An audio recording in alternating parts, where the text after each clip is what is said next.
This Seniors Empowerment Workshop session is being organized by the C3 Church Calgary Southeast. CCCSE received this funding from the federal government of Canada through the New Horizon for Seniors program for 2023 to 2024 to support Black seniors with mental health conditions to combat the lingering psychological effects of the COVID-19 pandemic. C3 Church Calgary Southeast is a faith-based community organization whose mandate and activities are dedicated to the spiritual and educational advancement of our members in the Black, visible minority, and immigrant communities in southeast of Calgary, Alberta.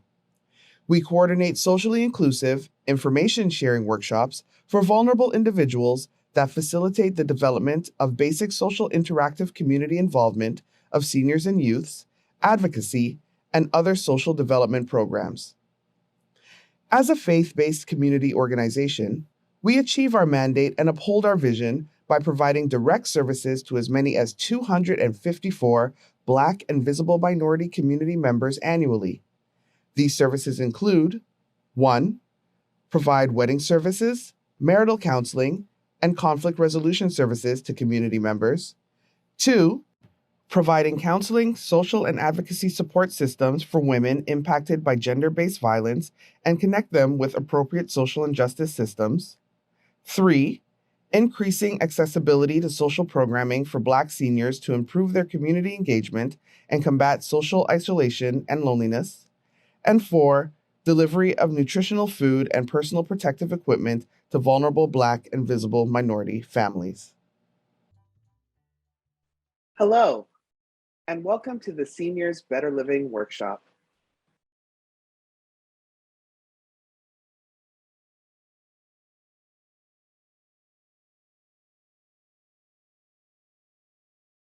This session focuses on what is senior abuse? What causes seniors to be abused? What are the types of seniors abuse? How does seniors abuse negatively impact seniors? And what are some preventative strategies that family members and/or caregivers can adapt to combat physical abuse, mental abuse, emotional or psychological abuse, sexual abuse, abandonment, and self-neglect?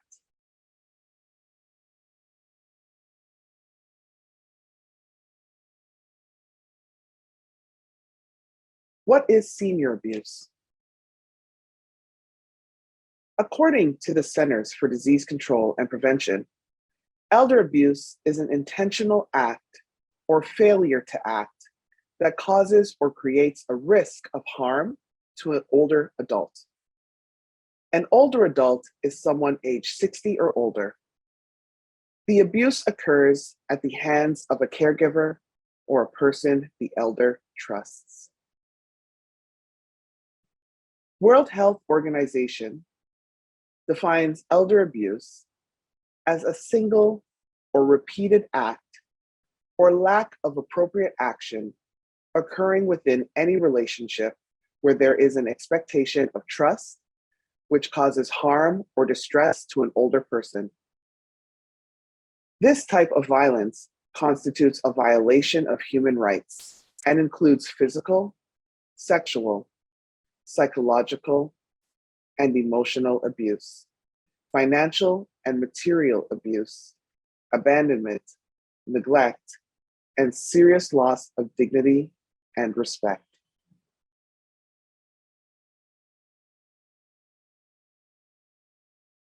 Here are some quick facts about elder abuse types. The types of elder abuse go beyond physical and emotional harm. Elders can suffer from sexual assaults, financial exploitation, abandonment, and more. Most types of elder abuse are committed by trusted individuals like family or nursing home staff. Elders can sometimes mistreat themselves through self-neglect. According to the National Council of Aging, elders are more likely to self-report financial exploitation than emotional abuse, physical abuse, sexual abuse, or neglect.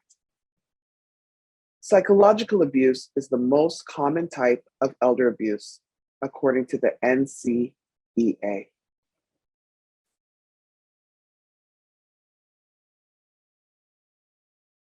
Elder abuse, key facts by the World Health Organization. Around 1 in 6 people 60 years and older experienced some form of abuse in community settings during the past year. Rates of elder abuse are high in institutions such as nursing homes and long-term care facilities, with 2 in 3 staff reporting that they have committed abuse in the past year. Rates of elder abuse have increased during the COVID-19 pandemic. Elder abuse can lead to serious physical injuries and long-term psychological consequences.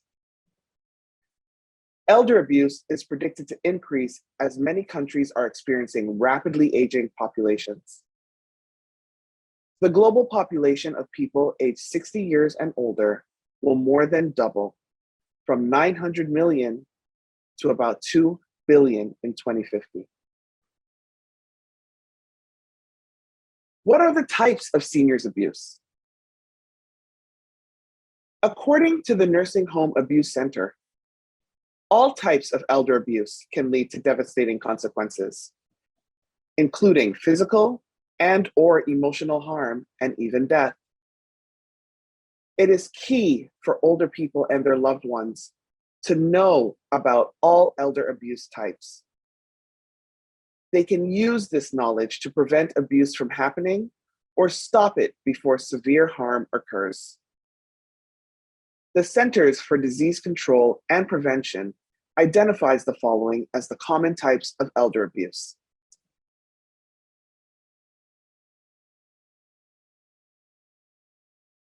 Number 1, physical abuse.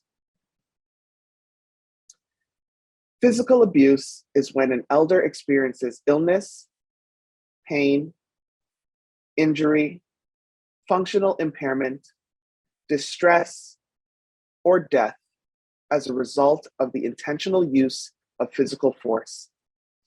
Signs of physical elder abuse include cuts or scrapes, broken bones, bruises, burns, dislocated joints, head injuries, and sprains.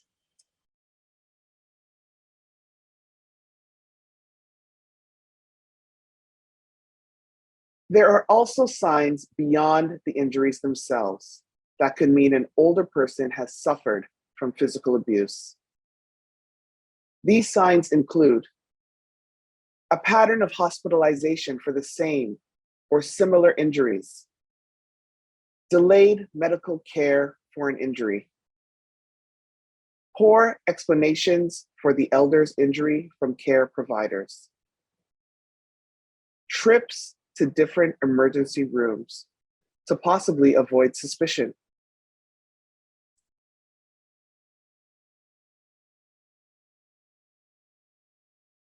Number 2, sexual abuse.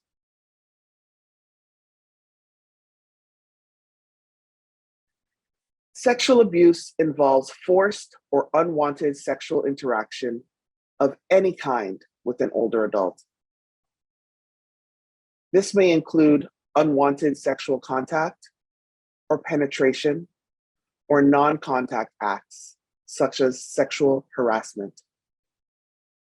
Elders can be sexually abused by anyone, including nursing home staff, residents, in-home caretakers, friends, and family members.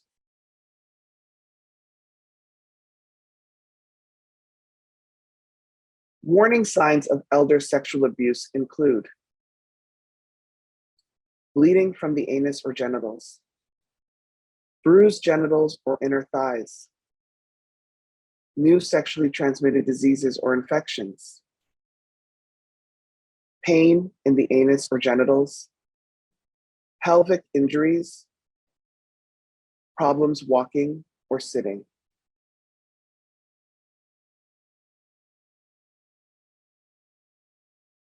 3, emotional or psychological abuse.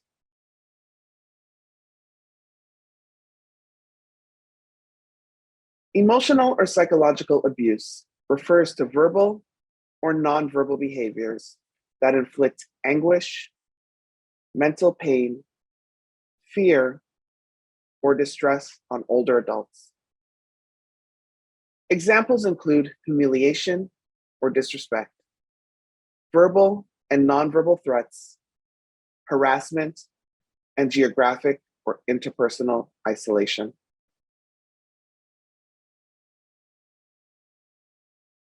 Signs of emotional and psychological abuse in elders include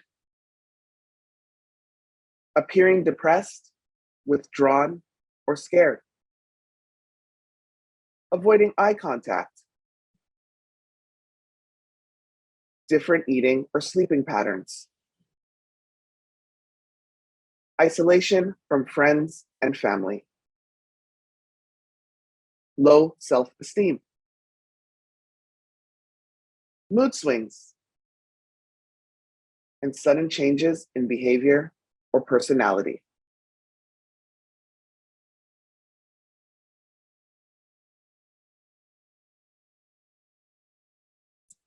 Number 4, neglect.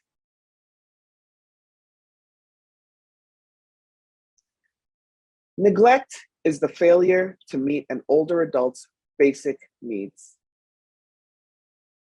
These needs include food, water, shelter, clothing, hygiene, and essential medical care.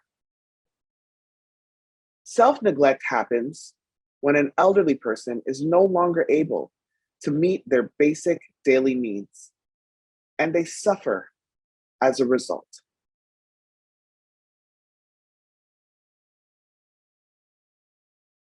An older person may be suffering from self-neglect if they can't drink or feed themselves without help, dress themselves, maintain basic hygiene, maintain their home, manage financial affairs, or properly address their medical needs.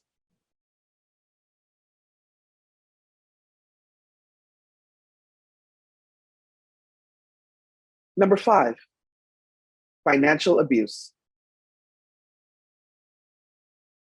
Financial abuse is the illegal, unauthorized, or improper use of an elder's money, benefits, belongings, property, or assets for the benefit of someone other than the older adult.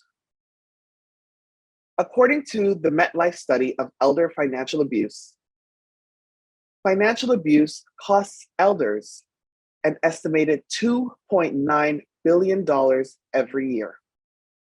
It is the most commonly self-reported type of elder abuse.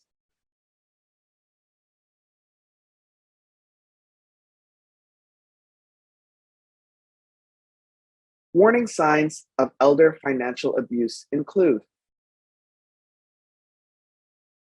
a pattern of missing belongings or property, an elderly person who does not know or understand their own financial situation, canceled checks or bank statements that go to someone other than the elder, changes to an older person's power of attorney or bank accounts, eviction notices, evidence of unpaid bills, someone showing unusual interest in how much money an elder is spending, and withdrawals the elder could not have made.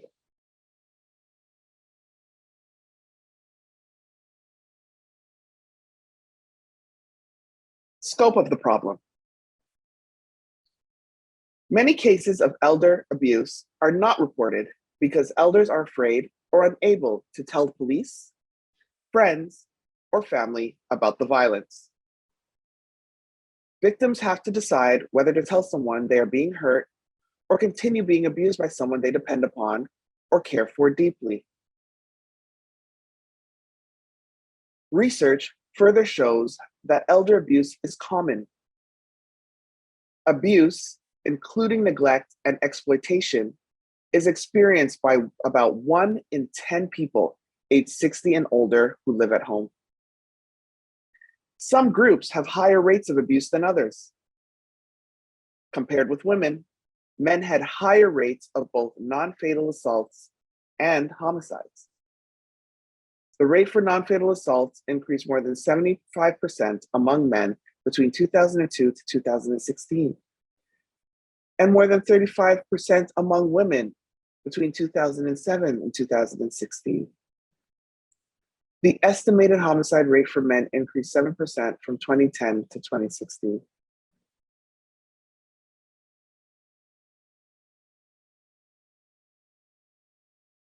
A 2021 report by the World Health Organization shares that elder abuse is an important public health problem. The report further shares a 2017 review of 52 studies in 28 countries from diverse regions, which estimated that over the past year, 1 in 6 people, that's 15.7%, aged 60 years and older, were subjected to some form of abuse. The review provides prevalence estimates of the proportion of older people affected by different types of abuse.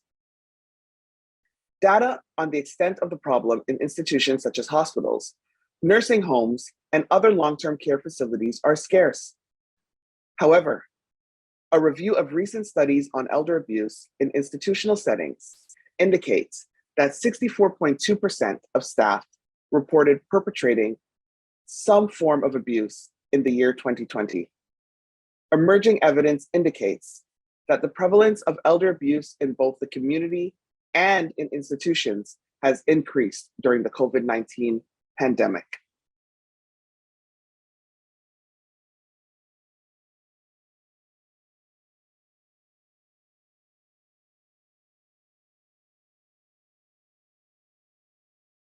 Here's a look at a table on elder abuse in community and systemic settings.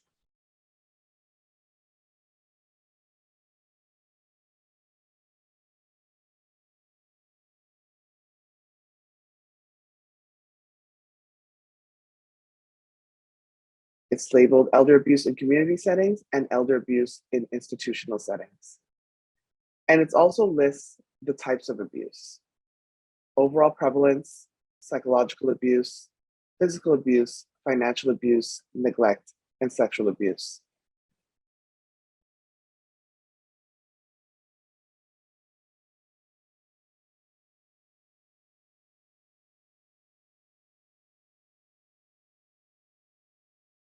Here you can see, as we highlighted, for the overall prevalence, 15.7% elder abuse in community settings, and there's not enough data reported by older adults and proxies, but 64.2% or 2 in 3 staff reported elder abuse in institutional settings. Please take time to have a look at this table.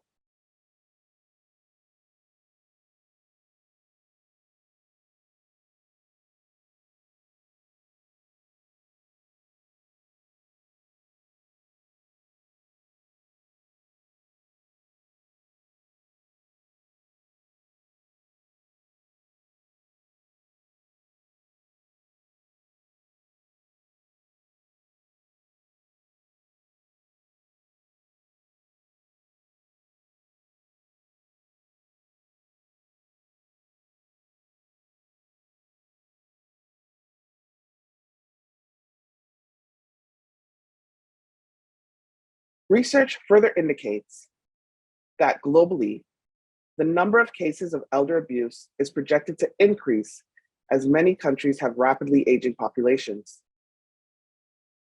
Even if the proportion of elder abuse victims remains constant, the global number of victims will increase rapidly due to population aging, growing to some 320 million victims by 2050, as the global population of people aged 60 years and more increases to 2 billion by 2050.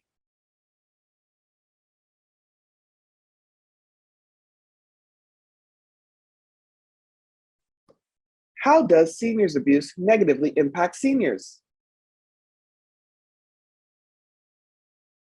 An article by World Health Organization emphasizes that elder abuse can have serious physical and mental health, financial and social consequences, including, for instance, physical injuries, premature mortality, depression, cognitive decline, financial devastation, and placement in nursing homes.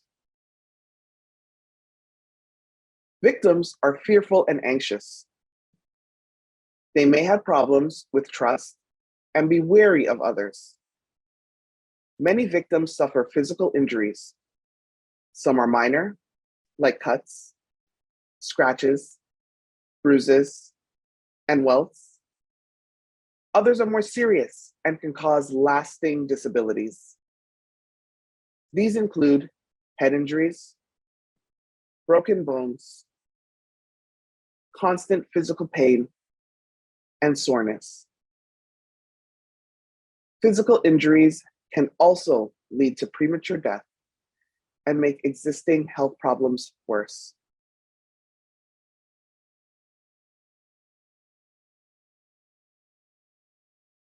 What are some preventative strategies that family members and/or caregivers can adapt to combat physical abuse, mental abuse, emotional or psychological abuse, sexual abuse, abandonment, and self-neglect? Elder abuse can be committed by anyone: friends, family, care staff, or strangers. Because of this, it's important to keep a close eye on your loved ones' well-being and take action if you think any type of elder abuse is occurring. To prevent elder abuse, we must understand and address the factors that put people at risk for or protect them from violence.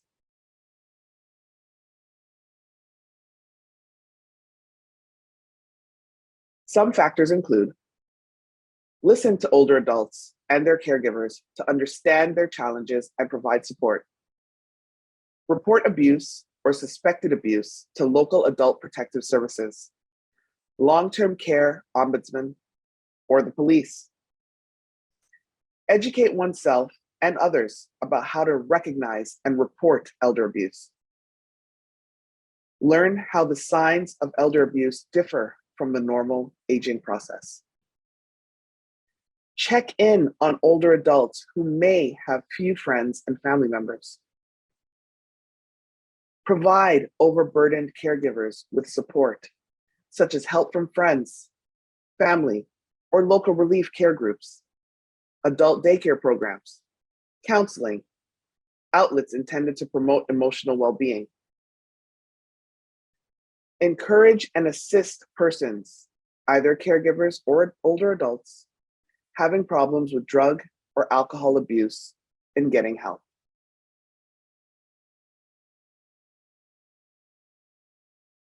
Risk and protective factors.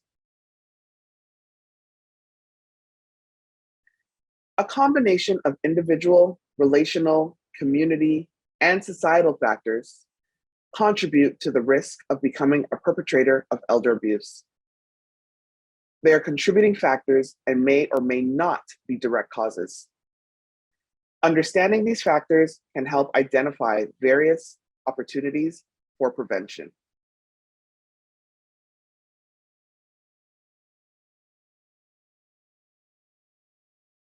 Number one, relationship risk factors. High financial and emotional dependence upon a vulnerable elder, past family conflict, inability to establish or maintain positive pro-social relationships, and lack of social support.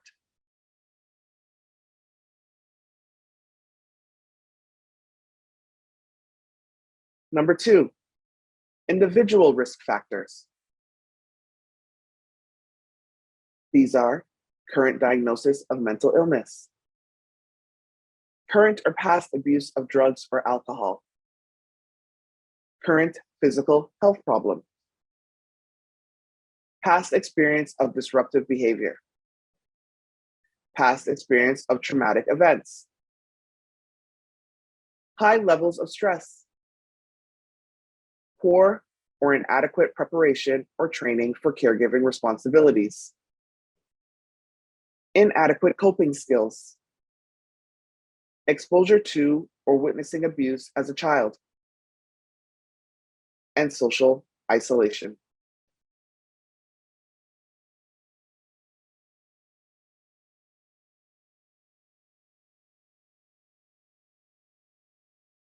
Number 3, societal risk factors. There are specific characteristics of institutional settings, such as nursing homes and residential facilities, that can increase the risk for perpetration, including staffing problems and lack of qualified staff, and staff burnout and stressful working conditions.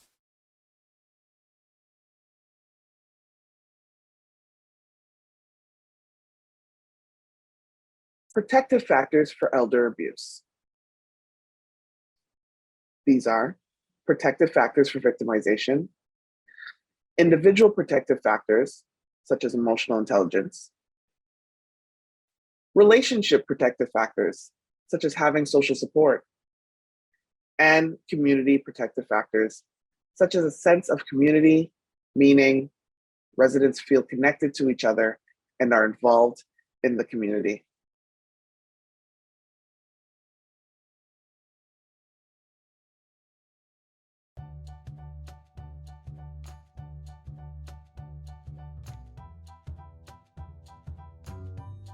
Thank you so much for joining us for this Seniors Better Living workshop.